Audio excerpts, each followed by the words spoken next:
Yo, YouTube, what's up with your boy? Sports and Fitness Rants. I'm back, guys. Click that like button. Subscribe to my channel. What's up, y'all? Welcome back, guys. Welcome back, man. Got another great video for you guys today. As usual, man, you guys know the deal on this channel. It's all about setting the record straight, stopping the lies, stopping the narratives, stopping them from rewriting history, guys. And in this video, we're going to stop these fools from rewriting history, guys. And we're going to set the record straight on one of these clowns from the GOAT James Kingdom. This fool, Johnny the Exposer, I think his name is. This dude's a clown. He came on Michael Jordan Fans of the Best a long time ago, man. He came to one of our Sunday lives, like I said, over a year or so ago, I want to say it was. And I destroyed these clowns. This dude is a straight fool, doesn't know a damn thing about basketball. This dude didn't start watching basketball probably like 2010, because I could tell by the way he speaks. But I was sent this clip. Shout out to my man King Al for sending me this clip. I believe this is from the YouTube channel Rated R Sports Debates. I believe the guy who runs that channel's name is Mookie, I believe. I've seen some of his videos before. I'm not subscribed to the channel or anything like that, man, because some of the guys that he interacts with on his channel, I'm not really into these dudes, man. And they do a lot of yelling and nonsense, man. They don't really, I don't know. Anyway, the clip was sent from his channel, and I guess this guy was on, Rated R Sports Debates, and they had a debate. And this dude really said, this guy, the Exposer, that's what he calls himself, the Exposer, but all he does is expose himself, this guy, GOAT James Kingdom. He's claiming now that LeBron James and the Miami Heat overachieved in the 2011 season. They overachieved that year, guys, by making it to the NBA Finals. We're going to talk about this video. This is a new one. I've never heard this one before, that the Miami Heat overachieved that season, when I thought it was pretty common knowledge that LeBron James and the Miami Heat choked it up. And they did not overachieve. But this is the new narrative for LeBron James fans, and we're going to talk about this video, guys. And I want to thank you guys, everyone across the world. Everyone across the states, man, has been supporting my channel. Once again, guys, I am truly, truly humbled by all support. It really means a lot. Like I said, much respect to my man King Al for sending me this clip. And you guys know what to do. Turn the volume all the way up. Hit that play button. Remember, these videos are for educational purposes. And let's roll. So, yes, guys, like I said, shout out to King Al that sent me this video, like I said, from the YouTube channel called Rated R Sports Debates. Now, I don't know if you guys have heard of that channel before. Maybe you have. Maybe you're subscribed. I'm not subscribed to that channel, but I've seen some of this guy's videos. When I first came on YouTube, before I made a channel, when I was just kind of looking at videos on YouTube, I don't know, 3 years ago or so that was, maybe 4 years ago, I was on YouTube looking at videos, and that's when I started to run into guys like Too Raw and Dreamers Pro, and you guys know my man Chronicles of Judah that I always shout out. These were some of the first channels, Angry Old Hoops. These are some of the first channels that I saw, like I said, like three or 4 years ago or so. And other channels popped up. You have the algorithm and things come up when you start to look at some, sports videos. And, the Rated R Sports Debates came up several times. And, GOAT James Kingdom came up. And what's the other dude? Legends of Winning. There was another guy that I've seen on here multiple times, man. I can't think of his name. He's an older guy that I see him. He's a LeBron James lover. Like I said, I can't think of his channel right now. But I'm not a fan of that dude. So I was never really a fan of the Rated R Sports Debates because, he had a lot of these clowns on that channel debating and going back and forth. And a lot of these guys are just loudmouths that just yell, but they don't know the damn thing. But anyway, in this video, he had this guy from GOAT James Kingdom. Like I said, I believe guy's name is Johnny. I could be off on that. It doesn't matter. It's irrelevant what his name is. But I believe his name is Johnny, and I believe he calls himself the Exposer because he thinks that he's exposing the Michael Jordan fans, let's say, out here. And I told you, these guys came to our Sunday Live, like I said, maybe a year and a half or so ago, whenever this was, because there's two of them, I believe, that run this channel, GOAT James Kingdom. And they're both clowns. These both are LeBron James lovers. Like I said, these guys just started watching basketball at probably like 2010. They don't know a damn thing about the game. These guys are a bunch of fools. When you listen to them speak, they constantly are, like I said, exposing themselves and embarrassing themselves. Remember, these guys came to the Sunday Live and tried to argue that LeBron James was a better defender than Michael Jordan. And they really tried to argue that Michael Jordan was a better shooter. Excuse me, that LeBron James was a better shooter than Michael Jordan, guys. And this fool actually brought up LeBron James' shooting percentages to highlight that fact, to make his point. Oh, LeBron James has a high shooting percentage from 2-point range. He got a higher percentage range than from 3-point range. So he really tried to make it seem like LeBron James is a better shooter than Michael Jordan, even though this man can't shoot free throws with a damn. And he really tried to make an argument that LeBron James is a better defender than Michael Jordan. Does anyone really believe that LeBron James is anywhere close to Michael Jordan at playing defense? I don't believe so, but these guys believe that. That's where their channel is, guys. And that's why I always tell you guys, the only people that they attract to their channel, the only people that are supporters of these kinds of channels are LeBron James fans. You're not going to attract a fan of basketball to your channel because you're not fans of basketball. You guys are LeBron James fans. There's a big difference here, guys. And you can tell by the way they speak. So, like I said, in this clip, I said this guy was on Rated R Sports Debates, and I guess he was debating with this guy Mookie, and they were going back and forth, and this dude really said that the 2011 Miami Heat overachieved that year by making it to the finals. Overachieved, he said. Like I said, I've never heard this angle before ever, guys. This is a new take from a LeBron James fan, and that's what these guys are always doing. They're always reaching, they're always grasping at a new take, a new narrative, a new lie, a new excuse. That's all this is now. So a new excuse now for LeBron James is that the Miami Heat overachieved. So LeBron James didn't choke in 2011. He didn't average 17 points a game when his season average was 26. No, that didn't happen. Almost 10 points lower in the finals. That didn't happen. It's not on LeBron James. They overachieved that season. It's insane for anyone to say that the Miami Heat overachieved, losing 4-2 in the NBA Finals, guys. Once again, wasn't it LeBron James who came and made that whole show and started talking about not 1, not 2, not 3, we've talked about this in nauseum. 4, not 5, not 6, not 7. So LeBron James himself came out there pumping up all those championships, but the LeBron James fan, a Johnny the Exposer, GOAT James Kingdom, these fools, they're going to tell you that they overachieved by going to the finals. They went 2-2 in the finals in LeBron James' 4 years in Miami. And this guy's going to make it seem like that's overachieving? That's underachieving heavily. Once again, LeBron James putting together a super team, and then we all know what they're doing now. Guys like Rich Paul, these clowns like GOAT James Kingdom, they're doing damage control. That's all this is damage control for LeBron James' career and legacy. Right? So Rich Paul came out, a couple weeks ago or whatever that was, and said that it wasn't really a big three, right? And he tried to downplay Chris Bosh, and this is what these guys do. Once again, it's this damage control that they're trying to do because LeBron James embarrassed himself out there in the court. No matter what they do, even if they want to say Chris Bosh didn't make them a big three, even if they want to say that they overachieved, it doesn't escape the fact that LeBron James choked it up in the finals, regardless of what they want to argue. Oh, the Miami Heat overachieved, right? Even if you want to say that, it doesn't escape the facts. LeBron James choked it up. Dude, you averaged 17 points a game in the finals in a season that you averaged 26. That's called underachieving. That's called choking it up. And not only the stats that LeBron James put up, it's not just about the stats. We highlight the stats because they're embarrassing when in relation to someone like Jason Terry. When LeBron James is the 4th leading scorer in the finals, that's a big thing. That is newsworthy, guys. That should be something that's talked about. But it's not just the stats, the quote-unquote stats for LeBron James that he did or didn't put up in the finals. It's the way that he played the game. So we could look at the numbers and come to a certain, we can come to a certain conclusion from those numbers. But when you watch the game and then you combine that with the numbers, it really opens up your eyes. And then you come to an understanding of why the Miami Heat lost after they were up 2-1. LeBron James standing in the corner, right? Not knowing what to do on offense, looking lost out there. And why was he lost? Because LeBron James couldn't figure out how to play without the ball in his hands. He didn't know what to do. This is the first year of his entire life, high school, junior high, right? The NBA, that he didn't have the ball in his hands all the time like that he had to try to figure out and share the ball with other great players. LeBron James couldn't do it, couldn't figure it out. Once again, the burden was on LeBron James' teammates, not LeBron James to figure it out. Even though he's supposed to be the star player, he's supposed to be the best player in the team. He's supposed to be one of the leaders. He's supposed to be one of the highest paid players in the NBA, the face of the league. But he didn't have the burden on him. The burden went on Dwayne Wade. The burden went on Chris Bosh. The burden went on Eric Spoelstra. The burden went on LeBron James' teammates like it always does. They had to figure it out so that they could lift up LeBron James.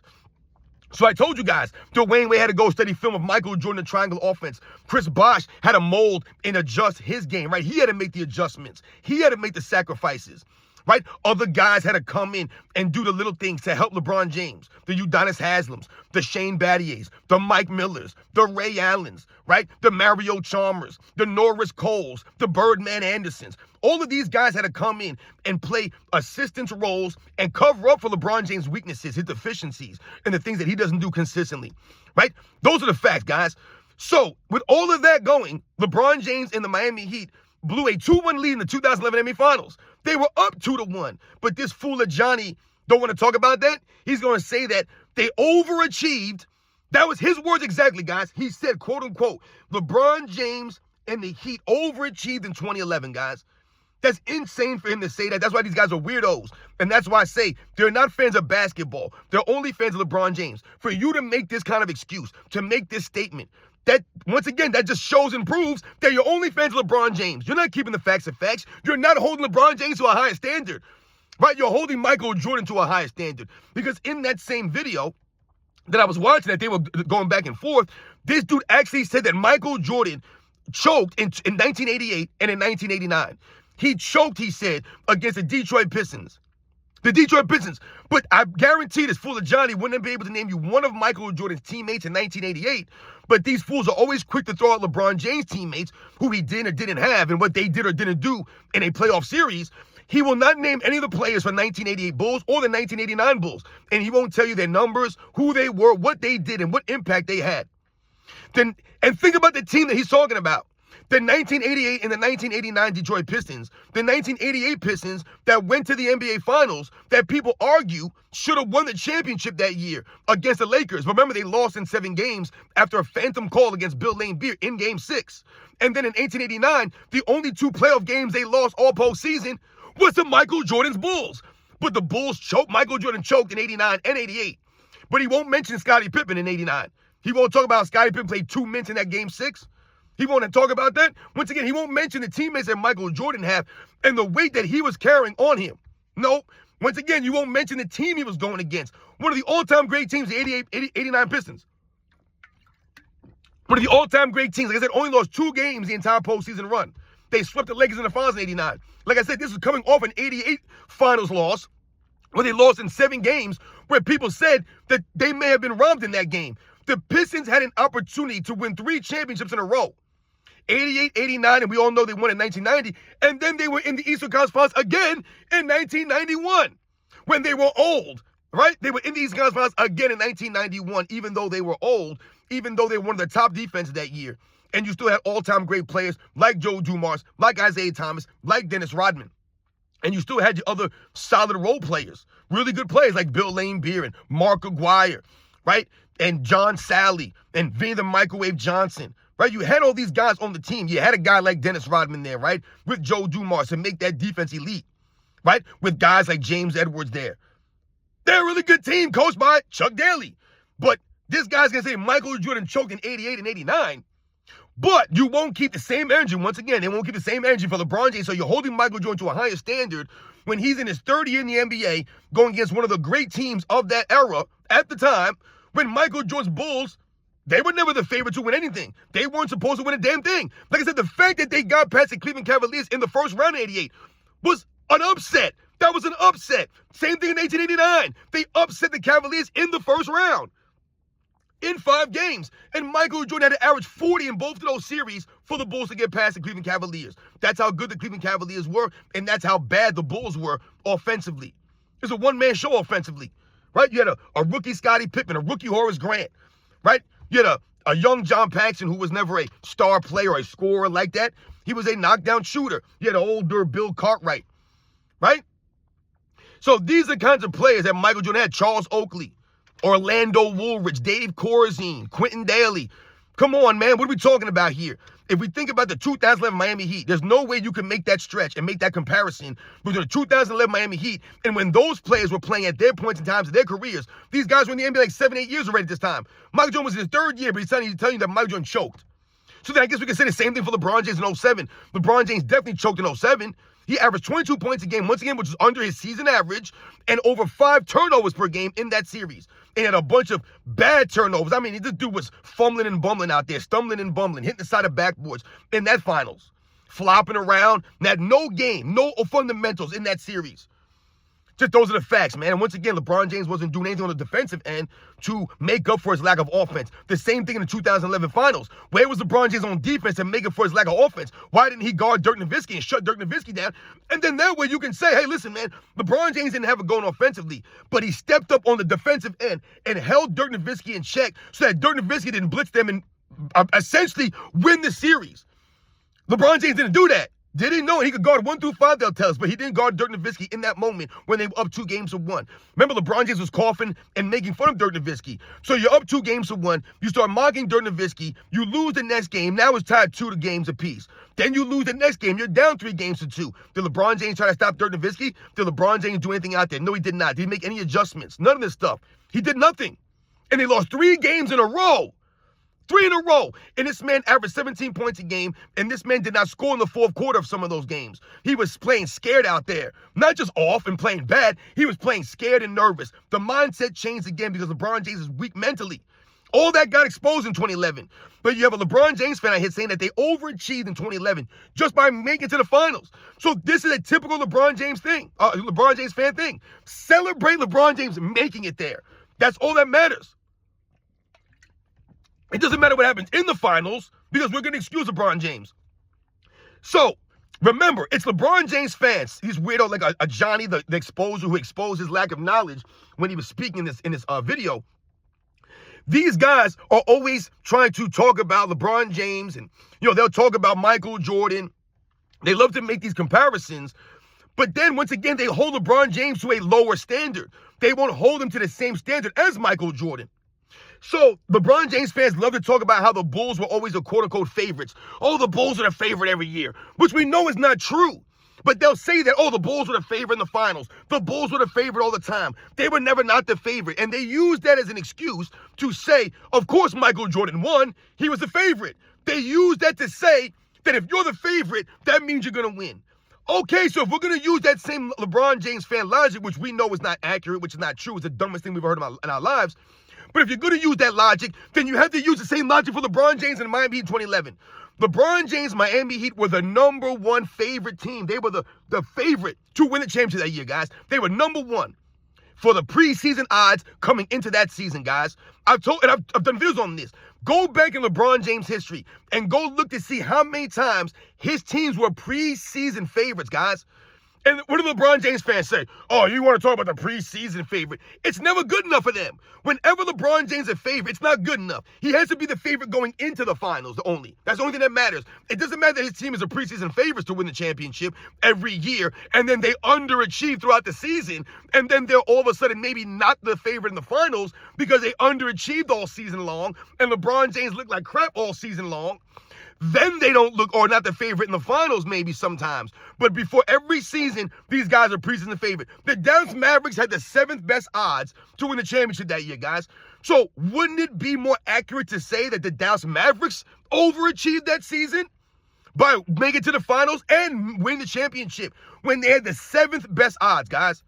The Miami Heat had the first odds, guys. They were #1 favorites to win the championship that year, guys, by far. I believe the Lakers were #2. Maybe the Celtics might have been 3 or 4, but the Dallas Mavericks were 7th, guys. The 7th best odds to win the championship in 2011. I think maybe the Bulls might have been ahead of them. So I would definitely say the Dallas Mavericks overachieved. How did the Miami Heat overachieve when they were the favorite to win the championship? They underachieved, guys. You know that they were actually expected to win, I believe, 61 games that season. But they win 58. Something like that, or 57 games. They underachieved as far as the wins, losses. Go look at LeBron James win losses, guys. Go look at the odds, right? The preseason odds, and then go look at what their expected games to win is. And then look at how many times LeBron James teams actually live up to the expectations of how many games they're supposed to win. And then go compare it to Michael Jordan teams. And go look at how many times Michael Jordan teams were expected to win X amount of games and how many times they matched that or exceeded that. LeBron James, most times, underachieved, did not reach that win total. That's underachieving, guys. And they were the favorite to win the championship, and they got knocked out in the finals. That's underachieving. Making it to the finals was not an accomplishment for the Miami Heat. These guys were a stacked-up super team, playing in the weakest Eastern Conference. But this fool of Johnny won't talk about how weak that Eastern Conference was, and I've done the numbers on that between the Eastern and Western Conference from 2005 to 2015, guys. Excuse me. I've done the numbers. I did a video on that. Exposed. That team, that Eastern Conference was really, historically weak compared to the West, guys. And when I did the numbers and I talked to you guys about the East in the 90s, from 1990 to 1998, guys, East versus West head-to-head matchups, it was almost identical with the East, I believe, having 2 or 3 more wins. That's almost identical, guys. That's called balance. That's what the 90s was. It was balance, guys. There was no crappy conference versus another good conference. It was balance. LeBron James played in a weak East and still had to stack the odds in his favor and still lost more. But his fans are now saying, yo, they overachieved in 2011. So now this is what I'm saying. They're rewriting history and bending reality by saying LeBron James didn't choke in 2011. They overachieved in 2011. They overachieved by getting to the finals. They weren't supposed to beat this guy. Really wanted to started saying they weren't supposed to beat this team. They weren't supposed to beat that team. How is that possible when they were the #1 preseason team? When you have 3 of the top players in the league on one team, and you're playing in the weakest Eastern Conference, but they weren't supposed to beat the Chicago Bulls. They weren't supposed to beat the Boston Celtics. Yeah, they were. Like, what are we talking about here, man? This is the typical LeBron James fan stuff, right? Cover for LeBron James and his failures, make excuses, give him no accountability. These people stand for nothing. You listen to them speak, they don't even hold themselves accountable. I can only imagine what their personal lives are like. It must be a hot mess. These people hold no kind of standards, no principles. They stand on nothing. No honor, no class, no integrity, and that's why they have no respect. I don't respect this Goat Jane Kingdom clowns. I don't respect this Legends of Winning clown, that big biscuit-eating fool, don't know a damn thing. Always talking about Gilbert Arenas and how much they love that dude, and his takes are great, and all this stuff. And they be talking about LeBron James and how the NBA is not as bad as we're trying to make it seem. You guys are a bunch of clowns, man. Bunch of fools out here. Y'all know a damn thing. Stop talking about the NBA before 2010. And stop talking about, trying to bend reality and rewrite history. The Miami Heat overachieved in 2011. That's insane. Insane. That might be the worst take I've ever heard in my life, man. And that's why I would never have these guys on our show again. And that's why we would never have them come on and debate. How are you debating these fools? How do you debate some nonsense like that? I told you, these people are not worth the time. They're fools. That's why I expose them with the LeBron James fans say weird things. And I'm going to have to put some of this guy's stuff in here. Remember, Goat James Kingdom only attracts other clowns, like LeBron James fans. Go to their channel, go to their videos, and look at the comment section in their videos. It's an absolute joke, guys. It's like that FYF fool. Look at the comments on these guys' videos. There are a bunch of weirdos in here, man, who don't know a damn thing. This same fool said that Jason Terry was an elite creator in the 2011 NBA Elite. He called him elite. So, another thing they have to do is they have to pump up Jason Terry now into a whole nother realm. Jason Terry's going to become a Hall of Famer now just so they can excuse LeBron James getting schooled by Jason Terry in the 2011 NBA Finals. Pretty soon, J.J. Barea is going to be an All-NBA, all-the-time great player because he schooled LeBron James. Deshaun Stevenson, all these guys that were schooling LeBron James in the Finals, they're all of a sudden going to be remembered for being greater than they were. Now Jason Terry is an elite creator of the 2011 Finals because he was doing LeBron James dirty. Because LeBron James can't play defense because he never could play defense, and that's when he got exposed, right? You guys know the deal, man. These are the facts. Now all of a sudden they're trying to say Michael Jordan choked in 88 and 89, but LeBron James overachieved in 2011, guys.